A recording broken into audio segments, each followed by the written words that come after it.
Are we all ready to start? Are everybody settled? Everybody got a drink? Right, I will start with the proceedings. Ladies and gentlemen, welcome to this special meeting of the Thornham Society. Our guest of honour tonight is unique. He's a unique man. And he comes from a unique generation of young men who are prepared to sacrifice and to risk their lives so that all of us in this room could enjoy the life, the quality of life that we're entitled to live. Our guest speaker stressed to me how important it was that he could tell the story how he wanted to tell it, and I respect him for that. Ladies and gentlemen, please put your hands together and give a warm welcome to Louis Butler, ex-airman of Bomber Command and Thornham gentleman extraordinaire. Louis Butler.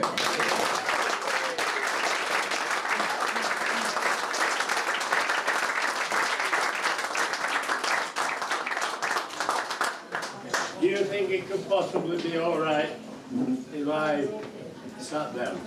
Yes. It's very hard work standing up for a long while. Okay, well, first of all, can you all hear me without this? Oh, yeah. I usually have a good voice. Right, thank you for organising this.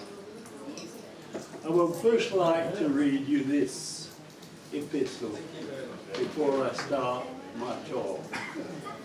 It's Bomber Command about Air Chief Marshal Arthur Harris. I would first like to read this epistle about Bomber Command. After the end of the war, and particularly in recent years, there has been much criticism by the media, for want of a better word, do-gooders, about the strategy of Bomber Command and its leader, Bomber Harris, or Butch Harris, as he was known to his crews. A word unknown before the First and Second World War was Blitz, which came into being after the severe bombing from 1940 onwards to Coventry, London, Manchester, Plymouth and many other great towns and cities in the UK, which killed many thousands and thousands of British people. And at the time, we were ill prepared to defend ourselves. I stood on a hillside near where I lived in Oldham on a Sunday night in December 1940, which looked down on Manchester, and listened to the German bombers droning overhead as they made their way to blitz in the city.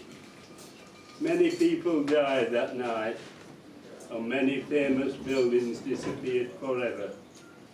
This was happening all over the country. I have been accepted by the RAF for aircrew training, but had to wait several months to be called up to the shortage of training facilities. Then it took 2 more years to complete my training as a wireless operator air gunner, and along with the rest of my crew joined the Bomber Command squadron to go on operations over occupied territory. Several months earlier, Harris had taken command of Bomber Command as the aircrafts and the crews started to come through in increasing numbers. And he stated that Germany had only felt the wind. They would now feel the whirlwind. Towards the end of the bombing campaign in 1945, the bombers bombed Dresden, along with other Eastern German towns. Some said this should not have been done because they were defenceless. But what about London? Manchester, Coventry, etc. in the early years. Not only that, Eastern Germany, such as Munich, have been the hotbed of Nazism in Germany and been responsible for 2 world wars. And it was time to make sure they didn't do it again. In the past, Germany had never had the trauma of war on its doorstep, so now they would think twice before starting another. Should not be difficult, not be necessary to have to justify what happened then to Downton Thomases so many years after, but that seems to be the way of the world. I felt I had to say this because of the criticism to Air Marshal Harris. He was made the scapegoat by the leaders of Britain, USA and Russia for political reasons and didn't get the recognition he should have had. After all the rest of military leaders were made lords, the recognition Butch Harris got was a statue paid for the members of Bomber Command personnel, which shows what a great leader he was. I just wanted to tell you that, because those were my sentiments. Now, what I want to say is mainly about this Bomber Command Memorial that's being built in London, in Green Park. It's a magnificent monument that should be opened on June 28th this year. And it's in Green Park. I have 2 here, I'll pass them round so you can see them. The 9-foot statues of 7 members of a Bomber Command crew. And on the wall it states that we lost 55,559 out of a total of approximately 125,000. There was no other branch of the services that lost anything like the number that we lost. On the blokes that went, you never heard anybody complain who was Bomber Command.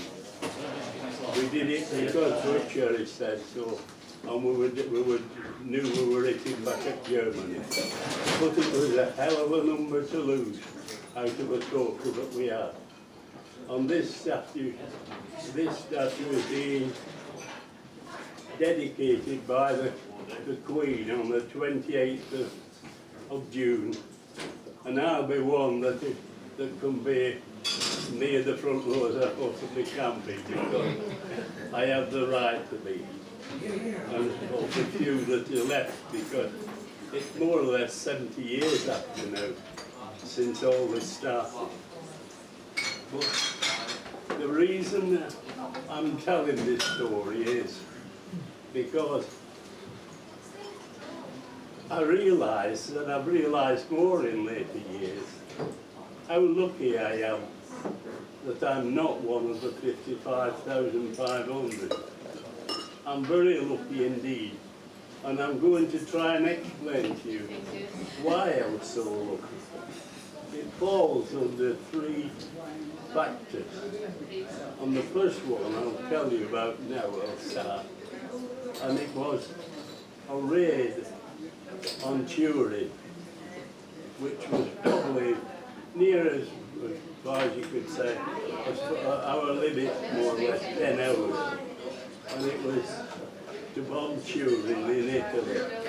This was middle of July, I think it was middle of July. It was the middle of 1943. Anyway, we went across France and over the Alps, and we bombed without any trouble. We bombed Turin and came away.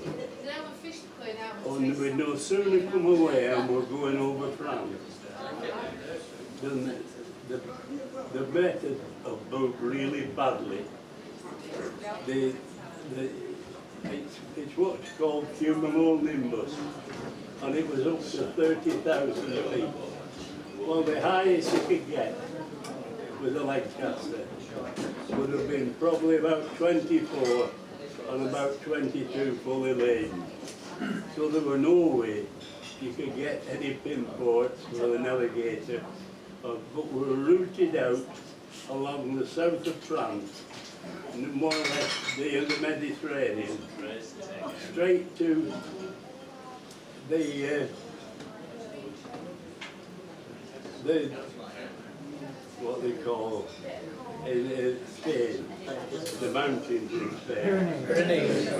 Yeah, and it was illegal to do this, but we came over there and then over the Bay of Biscay and back to England. And we had a good navigator, he was a good top. And we came out the right way, but it was all the way across France. There was lights on the rocks and on the trail, the leading edges of the plane, and I got a shot of the trailing aerial. It was charged up with it, doing, and we came back over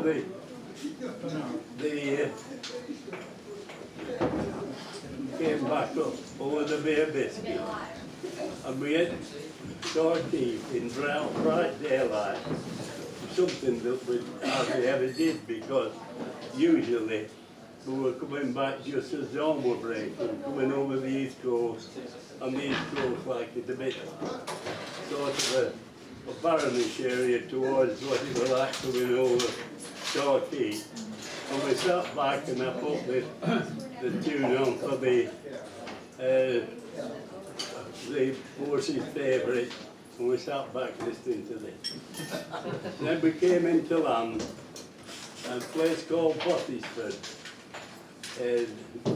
not far from Nottingham, was where our door was, Butler, and we just landed and we went in the flights, and I put my flying kit away, and we were coming up the flights, and this light came over one of ours, and he just got down to roughly 800 feet, making his final approach. He put his flaps down, air brake, to come into land, and I can see it now as I stood there, and all the back end of the length fell off, and they all went in and were killed in a field across from the main entrance to Bottisford Camp. And afterwards, it was quite a good trip, and they were friends of ours. The flight engineer for this crew is buried at Mankinol, just below Studley Park, and he's buried there. I have some photos of when I took a brief up to him when he was in. And part of the crew were from Scotland, and I helped to put the coffin on the train that took them away. The pilot was an Australian, and he was temporarily buried in the local church of Bottisford. And that was the first thing, the factor that affected me, and I can tell you the reason why later. The next thing was, it was only 3 days after, we were called, my crew were called in for briefing on the issues of the tropical kit. Oh, this is a bit totally a tropical kit. So, Bomber Command, England. Anyway, we went in for briefing. And what it was, they just started to invade the south of Italy. And the Americans and the British had just were fighting the way up from the south of Italy. And in Italy, all the railways are electric. And we were briefed to go bomb this place called Sislago in North Italy. And they were the transformers that dealt with the railways. So there were 6 planes from our camp and 6 from our satellite, which was a place called Lancaster, and there were 6 of them and 6 of us.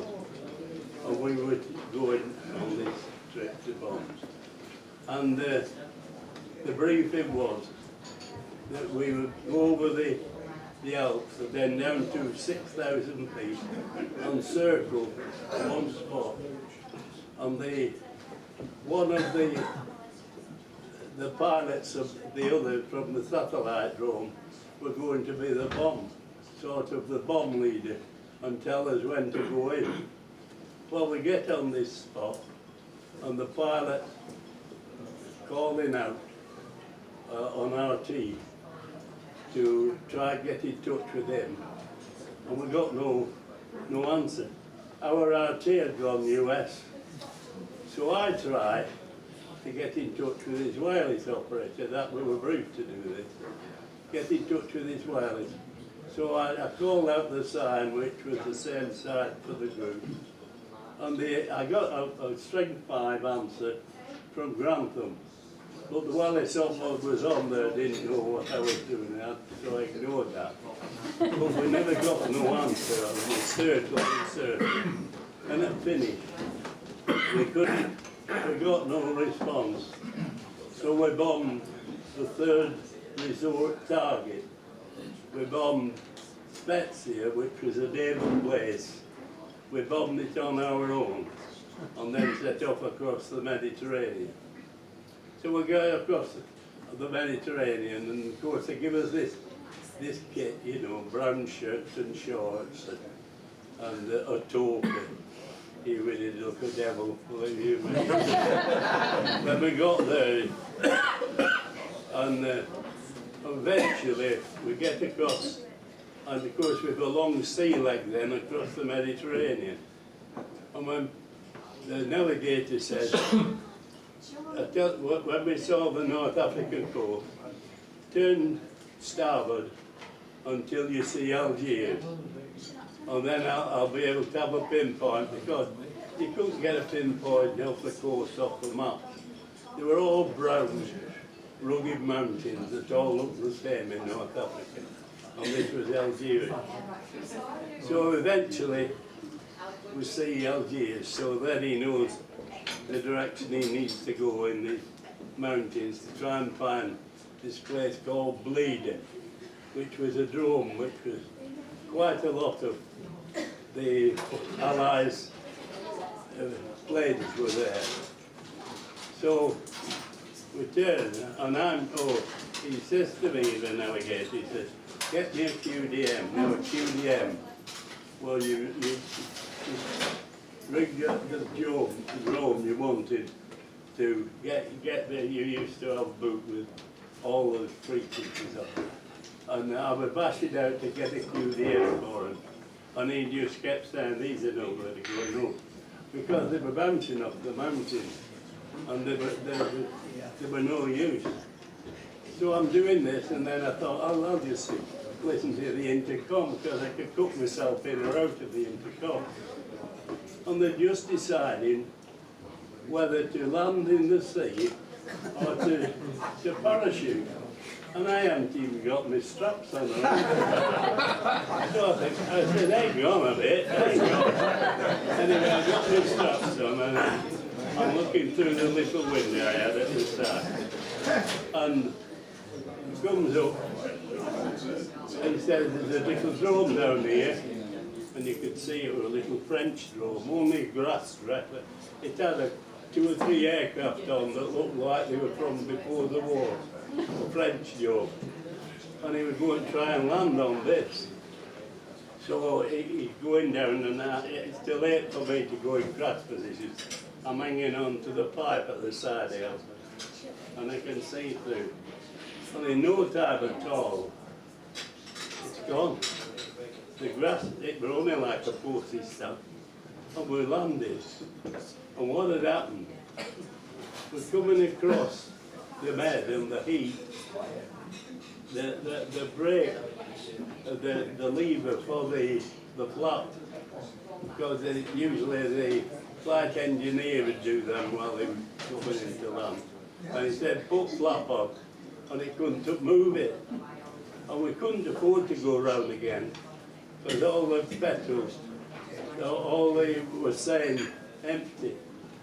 So we down overshoot to come round again and hope we could get the levers.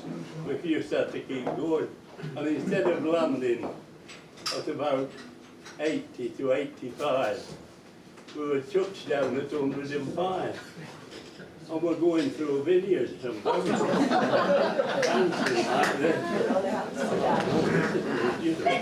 And I'm looking there, and I can see ahead of me, there's a, you know when you see a railway, you always have telegraph wires going along. It was a cutting. You couldn't see the actual railway, but you could see the top of the roof of a little station on the telegraph wires. Ooh, I thought, here we go. Anyway, we bounced, and we bounced just right over this cutting. We left the wheels behind on the track and finished up, bang, in the next venue. Well, you wait, you think, fire. Anyway, nothing happened, just a bit of sizzling, and you know, it didn't. But I, of course, being the wireless op, I always have, whenever you're always told, the crystals on all your core book, whatever you do, if ever you come down anywhere, you must get the crystals on your core book out before you leave the aircraft. So I get all that I need to get out, and by this time, oh my, we were outside. And I got out through the roof. I couldn't get out any other way. There was an airport arch up next to the Astrodome. And I had put these shorts on. And as I touched down I burned my backside with the heat, you know. Anyway, I got out, and this was the funniest thing you've ever seen. My bomb aimer or rear gunner, I'm not so big, but they were smaller than me. And they stood there,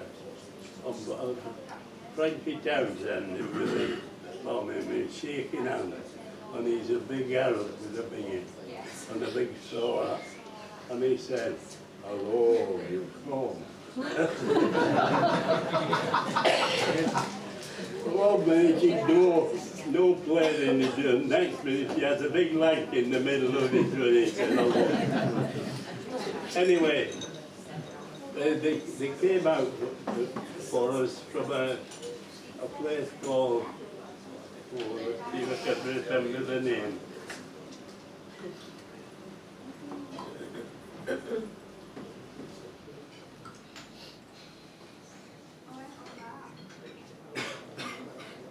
It don't matter, it's called something like Nineville, Algiers, something like that. And we got this officers' mess, and the entertainers in their officers' mess all waited for transport to the drome. Well, they gave us a good breakfast, really good breakfast. And also they were flying us with wine. And of course, we were dry as well, you know. So we're knocking this wine back. And by the time they come to take us to debrief us, you always, when you've been on ops, you get debriefed by the intelligence officer. The intelligence officer up leader, we talked him to death.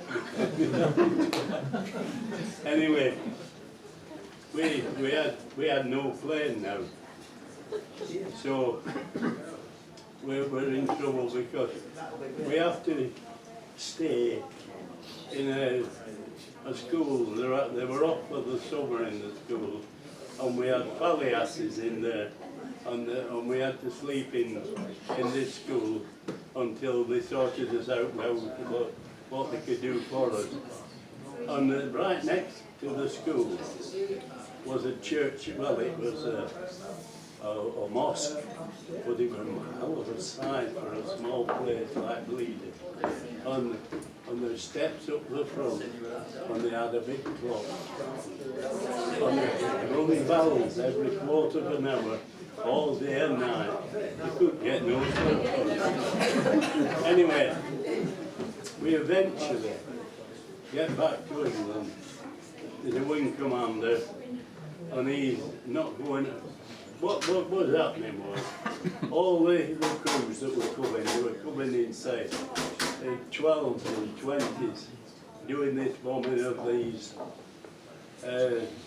transformers, and they were gradually getting the number up, so that in about a few days' time, they were going to bomb Leghorn, as they were about 100 braids, on the way back to England.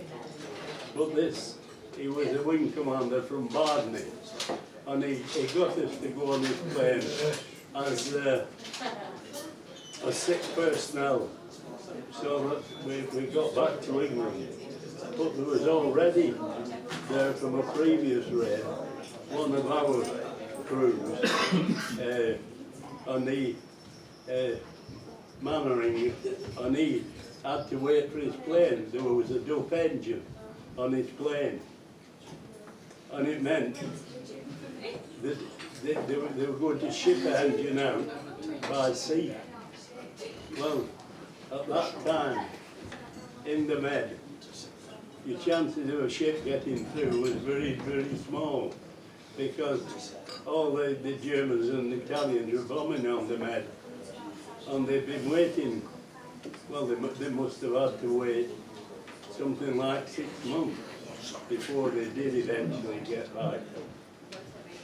So anyway, we got back to England, and we got back to our squadron, and we were then off. And the time went on where I did quite a few ops in between then, from this business in Africa. But the next factor happened on the 2nd of October. And my pilot, he was an Aussie officer. He'd just become a squadron leader, and they'd made him a flight commander of Sea Flight at 467, RWF squadron. And he comes to me and he says, Louis, he said, I'm taking that plane that's just come back from Bleeder. I said, what? He said, messengers just brought it back now, they've come back. And what they've done, they cannibalised an engine of our plane, of Merlin, Rolls-Royce Merlin, and they'd come back. They were getting, they didn't get one ship from England. And I said to Harry, I said, boy, hang on, let me tell you, it's full of sand. Well, loads of sand in the two turrets. And sand and hydraulics don't go together. He said, I'm taking it. So he said he was taking it. And this is the crux of the whole thing, really. Because I've never ever heard anybody who was on bomber command talk about it. But every Lancaster that came out of our building had armour plating on. And the armour plating was half-inch thick steel. And there was a big sheet behind each engine. And there was also 2 big doors that completely blocked off the front cabin. And I was the back one in the cabin. It was me that sat and that uses the seat, the main spar. And it was quite comfortable seat there, that was the back one. And right behind me were these 2 doors, which, like I tell you, were 1/2-inch steel, and it blocked completely the whole cabin up. And right behind the pilot's seat was a big sheet of steel, and behind each engine, and behind where the flight sergeant sat next to the pilot, the mechanic, flight mechanic, Bill. He had a temporary seat that he could put up or down and sit next to him and help with the takeoff and landing and look at all the controls on the side. And behind his head, behind the top of the cabin, on the outer perspex above it, was a thick piece of perspex about 2 inches thick, which was bulletproof, right behind his head. And that was still in this plane, because it had gone out to the Middle East about April, and they didn't start taking it off until about August. And the only way you knew was when you went ready for a raid and do an air test. And we found we had plywood doors on. Plywood doors, the perspexes had gone, and the armour plating behind each engine had all been taken off, because Harris had decreed that he wanted more petrol and more bomb load, going well above what the makers said was the takeoff level he could do. So that was the reason why. But this one hadn't been done because it had only just come back the same day we were taking it to Frankfurt. So we get on our way to Frankfurt. And also, the very first time we ever used what was called moniker, and it was a new thing. It was supposed to tell you when aircraft were approaching you. And the first that came out was called oral moniker. And I had to work it, it was another thing. And if a plane were coming in from the port side, it would be dit, dit, dit. If it were coming in from the starboard side, it would that, that, that. And you could hear that. So we're on our way to Frankfurt, and I was saying we were about between 10 and 5 minutes of releasing our bomb, and it's going dit, dit, dit, that, that, that. And Harry says, turn that damn thing off. And as soon as he said that, I used to have to take a broadcast every half hour, and if there were nothing to send from group, and group transmitter was at Dortmund. The Germans couldn't block it out. It sounded like this when it was going, and it were only about 8 words a minute. Da da da da da da. And you could hear it, you know, you could tune in quite easy to it. And in between, I always, especially near the target, I'd be stood on the main spar, my left leg up like that, and the other on the main spar, and look through the astrodome. I could look back and sideways, and that'll be an extra pair of eyes when you were nearing the target.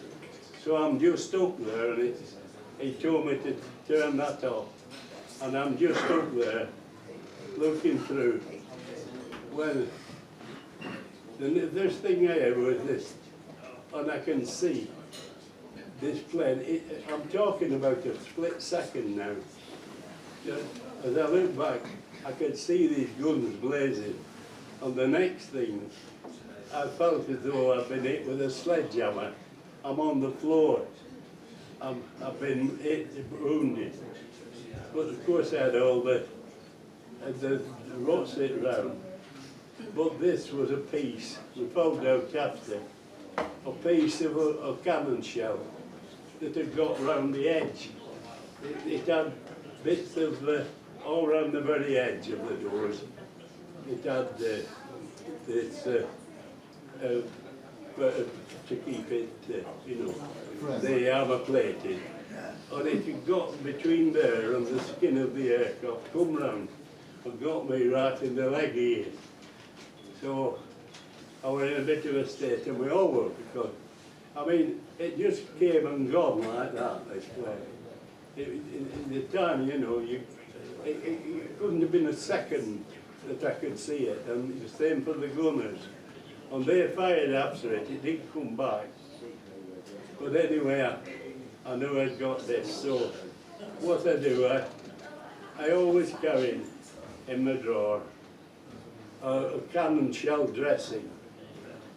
All the army and navy and the army used to carry a dressing in the uniform, a small one, small. But this was a cannon shell dressing, which was twice as big or lower. So I wrapped my trousers and on my long johns. We used to wear long johns, silk and wool, in your flying uniform. It was great for that. So I wrapped them and I put this on and pulled it as tight as I can to stop it bleeding. And I didn't tell anybody, because I know that I'm the one that communication is. When you're in the line and you're the wireless op, you're the main one for safety, for getting in touch with the ground or anything. So I thought, I don't want them to think I can't come, so I just carried on. And then like for a few minutes, it weren't panic, but everybody were trying to sort themselves out. And you could smell, you know, from the shooting, it was very, they were like the dynamite, you know. And then I settled down, and we found the engines were still going, because they still had the armour plating behind, and they were still going. So the navigator gives the pilot a course to steer, and the bomber says the incendiaries are on fire. So it didn't need them to be on fire for very long before there's going to be an explosion. And the pilot said jettison. So we jettisoned all the bombs, the cookie, which is the big one, and the 1,000-pounders and the incendiaries. We jetted them and turned back, and we set off on our way back. And sod's law, the first time I think I'd had, in all the time I've been flying, when the group message came through on the half hour, it came through, there were a message to take, and it was 16 groups of four symbols. And then you have to decode it, what it is. And if I could have got to whoever the signals officer was that did it, I'd have given him great pumps. Because I'm not joking, it was ridiculous to have 16 groups of 4 to be transmitted, just to say there's a slight front over Waddy.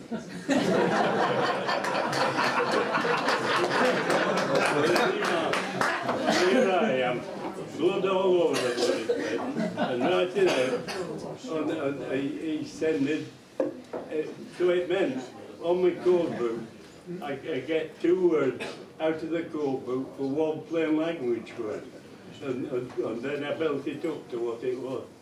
Anyway, once we got back to the code, I was getting on, I was on the frequency for, you know, later, from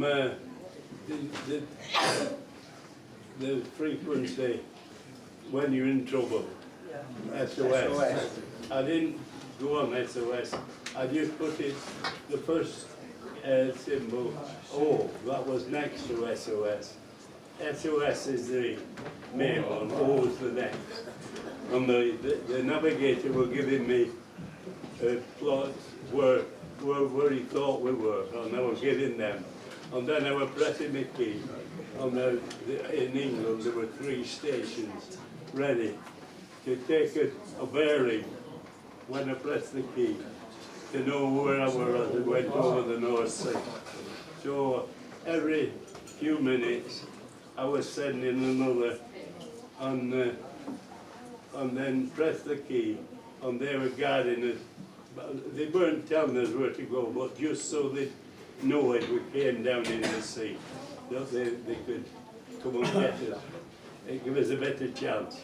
Anyway, once we cleared the coast and we were over England, we could use RT then, and the pilot could get in touch with our station, Butler. And he rung through to Butler. And this is where the first part of this, how lucky we were, comes in. Because we didn't know how badly damaged our plane was. In firing this, and after, when the crew went to look at this plane, the day after, there were 15 cannon shells in these, across the doors were of me, of the navigator, the pilot, and the flight engineer, and even the bomberman. And they cut us to ribbons. We would definitely been on this, because it was, I mean, he was only there a few seconds. Anyway, we get in touch, and they tell us to go to Wittering. Now Wittering had a 3-mile runway. The average runways were somewhere 1,700 to 1,900 yards. But this was, it also had stuff, when it was foggy, they put petrol down the side. And the Wittering was one of these emergency runways. So we came in, and we didn't try to use any flaps. We came in as slow as we could, which was probably then about 90 odd, I should think. And we landed. And when we landed, we cut the engines and rolled along. It was most uncanny I've ever done, because we never landed and just rolled on without the engines going. And we just rolled on for the 3 miles, and just went over the edge of the end of the runway into the soft soil, and it fell down. So we got down. And that, I mean, if we hadn't have seen what had happened with that crew, Chapman, if we hadn't seen that, we would probably have just tried it, and it could have fallen off just like it did with them, you know. So